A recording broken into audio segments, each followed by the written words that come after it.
رات کے 10 بجے ہیں۔ السلام علیکم، یہ ریڈیو پاکستان ہے۔ محمد انیس سے خبریں سنیے۔ پہلے اہم خبروں کا خلاصہ۔ وزیر اعظم نے ملک سے دہشت گردی کے خاتمے کے لیے حکومت کے غیر متزلزل عزم کا اعادہ کیا ہے۔ پاکستان اور کروشیا نے دو طرفہ اقتصادی تعلقات کے فروغ، تجارت بڑھانے اور باہمی طور پر فائدہ مند شعبوں کی تلاش پر اتفاق کیا ہے۔ وزیر توانائی نے کہا ہے کہ پاکستان اور روس کے پاس تجارت، توانائی، تعلیم اور روابط کے شعبوں میں بے پناہ مواقع ہیں۔ اور اقوام متحدہ کے سیکرٹری جنرل نے خلیج میں کشیدگی کم کرنے پر زور دیتے ہوئے ایران اور امریکہ سے کہا ہے کہ وہ فوری طور پر مذاکرات کا عمل پھر شروع کریں۔ اور اب خبریں تفصیل کے ساتھ۔ وزیر اعظم محمد شہباز شریف نے ملک سے دہشت گردی کے خاتمے کے لیے حکومت کے غیر متزلزل عزم کا اعادہ کیا ہے۔ وہ آج کوئٹہ میں نیشنل ایکشن پلان کے تحت صوبائی ایپیکس کمیٹی کے اجلاس کی صدارت کر رہے تھے۔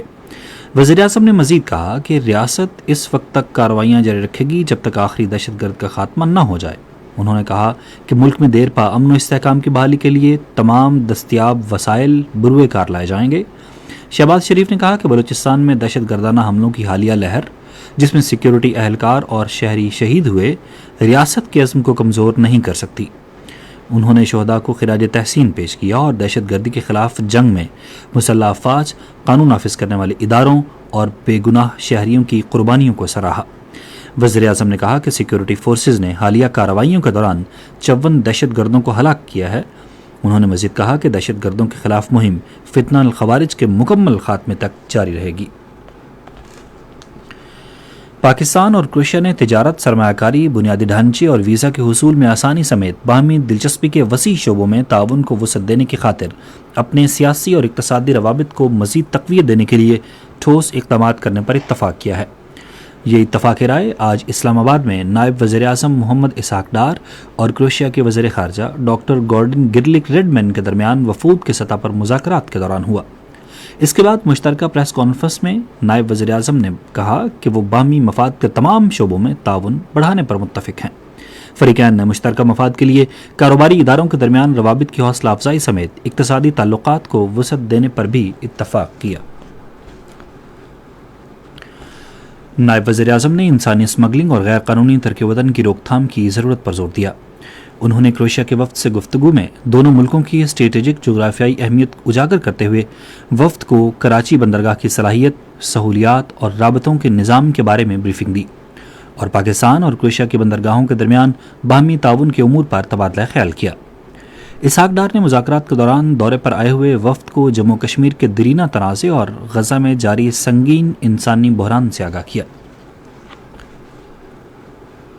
وزیر توانائی سردار اویس احمد خان لغاری نے کہا ہے کہ پاکستان اور روس کے درمیان تجارت، توانائی، تعلیم اور باہمی روابط کے شعبوں میں بے پناہ امکانات موجود ہیں۔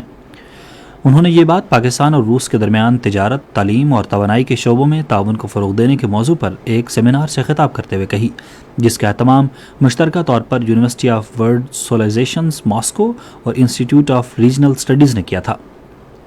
وفاقی وزیر نے کہا کہ مضبوط اقتصادی تعاون اور ٹرانسپورٹ کے بہتر روابط آنے والے برسوں میں دو طرفہ تجارت کو $1 ارب کی سطح تک لے جانے میں مددگار ثابت ہو سکتے ہیں۔ وزیر داخلہ محسن نقوی نے دہشت گردی، منظم جرائم اور منشیات اور انسانی اسمگلنگ کے مشترکہ چیلنجز سے نمٹنے کے لیے بین الاقوامی تعاون کا مطالبہ کیا ہے۔ انہوں نے نیو یارک میں اقوام متحدہ کے پولیس سربراہان سمٹ سے خطاب کرتے ہوئے کہا کہ کوئی بھی ملک ان مسائل سے محفوظ نہیں ہے اور تنہا ان سے نہیں نمٹ سکتا۔ انہوں نے کہا کہ ہمیں مل کر کام کرنا چاہیے اور ان جرائم کی روک تھام کے لیے ایک دوسرے کے تجربات سے سیکھنا چاہیے۔ وزیر داخلہ نے قانون نافذ کرنے والے اداروں کے درمیان مضبوط شراکت داری قائم کرنے پر بھی زور دیا۔ پاک بحریہ نے پاکستان میری ٹائم سیکیورٹی ایجنسی کے اشتراک سے اور ماڑا کے مشرق میں ڈوبنے والے کارگو جہاز ڈو کے عملے کے تمام 20 پاکستانی ارکان کو بحفاظت بچا لیا ہے۔ ریسکیو کیے گئے عملے کے تمام ارکان کو طبی امداد فراہم کی گئی ہے۔ جوائنٹ میری ٹائم انفارمیشن کوارڈینیشن سینٹر کو ہنگامی مدد کی کال موصول ہونے پر ریسکیو آپریشن کے لیے PNS حنین اور متعلقہ فضائی وسائل کو فوری طور پر روانہ کیا گیا۔ اقوام متحدہ کے سیکرٹری جنرل انتونیو گوترس نے خلیجی خطے میں کشیدگی کم کرنے پر زور دیتے ہوئے ایران اور امریکہ سے کہا ہے کہ وہ فوری طور پر مذاکرات کا عمل پھر شروع کریں۔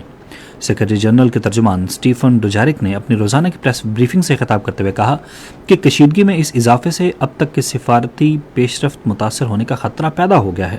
انہوں نے کہا کہ سیکرٹری جنرل نے تمام فریقوں سے اپیل کی ہے کہ وہ ہر ممکن صبر و تحمل کا مظاہرہ کریں اور کشیدگی بڑھانے والے کسی بھی مزید اقدام سے گریز کریں۔ عالمی کپ فٹ بال ٹورنامنٹ کا پہلا کوارٹر فائنل آج رات امریکی ریاست میساچوسٹس میں مراکش اور فرانس کے درمیان کھیلا جائے گا۔